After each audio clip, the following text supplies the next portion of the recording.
O Senhor esteja convosco. Ele está no meio de nós. Proclamação do Evangelho de Jesus Cristo, segundo Mateus.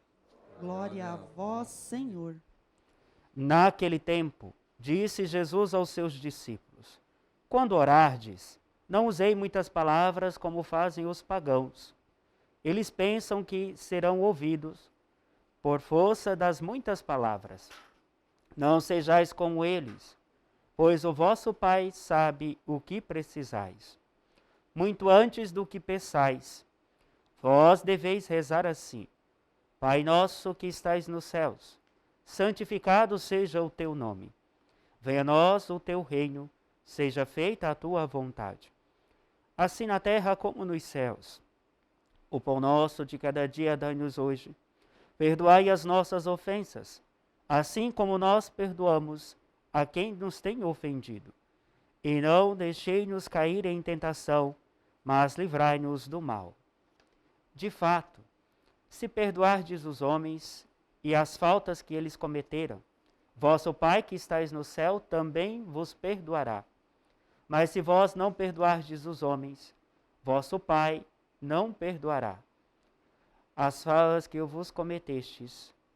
Palavra da salvação. Glória a vós, Senhor. Vem, Espírito Santo, vem, vem iluminar.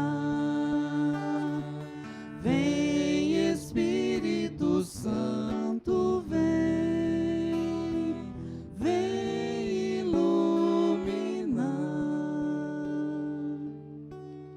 Estimado povo de Deus, terça-feira da primeira semana da Quaresma. Começou o tempo próprio de conversão.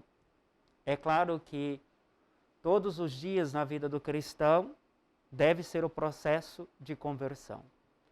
Mas, no entanto, a Igreja, de uma forma pedagógica e sacramental, atualiza ou presentifica o ato de amor do próprio Deus. E aqui para nós, a leitura que é escolhida nesta terça-feira, primeira leitura do profeta Isaías, que diz: A palavra que sai da minha boca realizará tudo se for de minha vontade. Aqui está o desafio para a nossa vida cristã: fazer a vontade de Deus.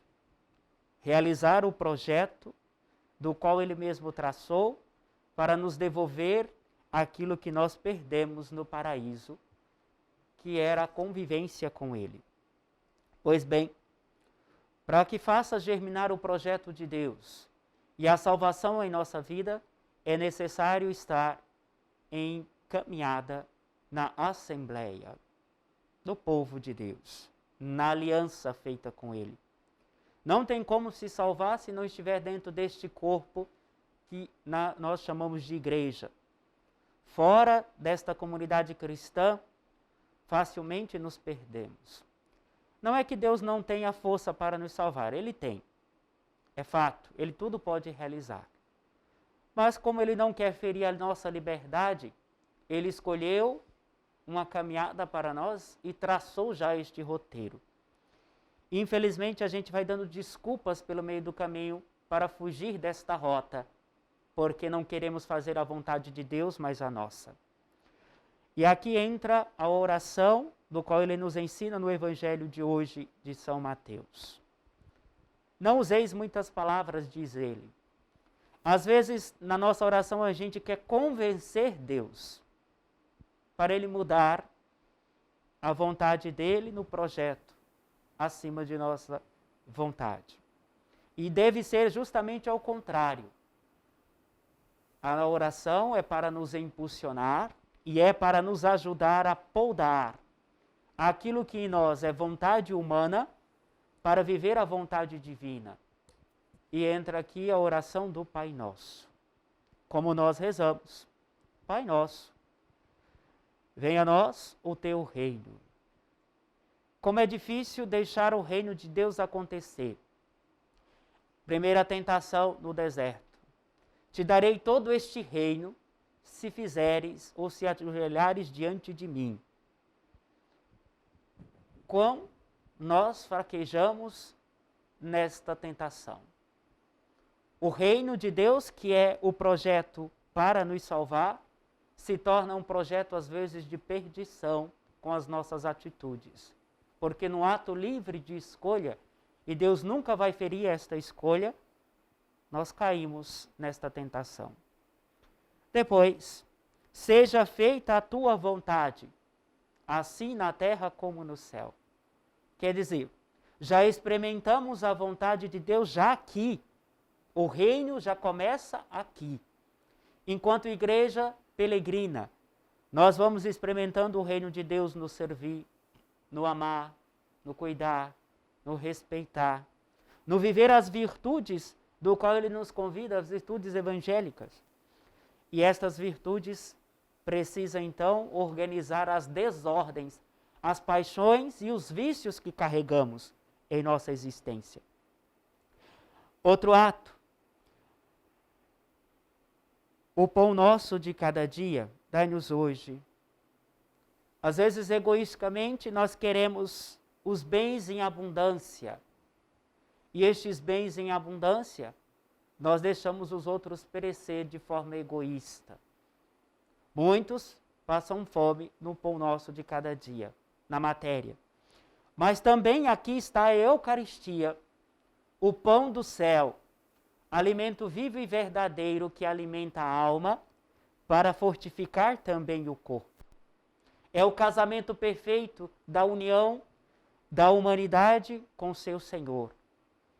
Para experimentar e partilhar aquilo que é material, que deveria ser os alimentos necessários, é preciso brotar do pão da vida.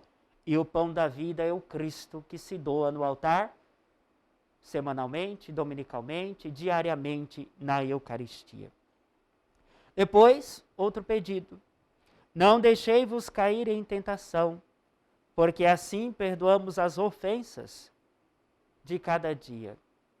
Aqui a coisa aperta, porque nem sempre nós estamos aptos ou com o espírito atentos, com o Espírito Santo, é claro, o Espírito de Cristo dentro de nós, para perdoar as ofensas dos outros.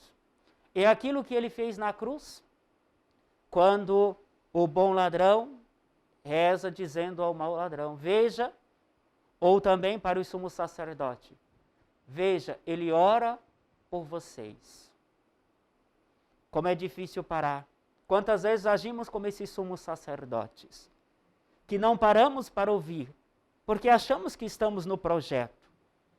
Só que este projeto não é o projeto de Deus. E aí não perdoamos, não amamos, não cuidamos.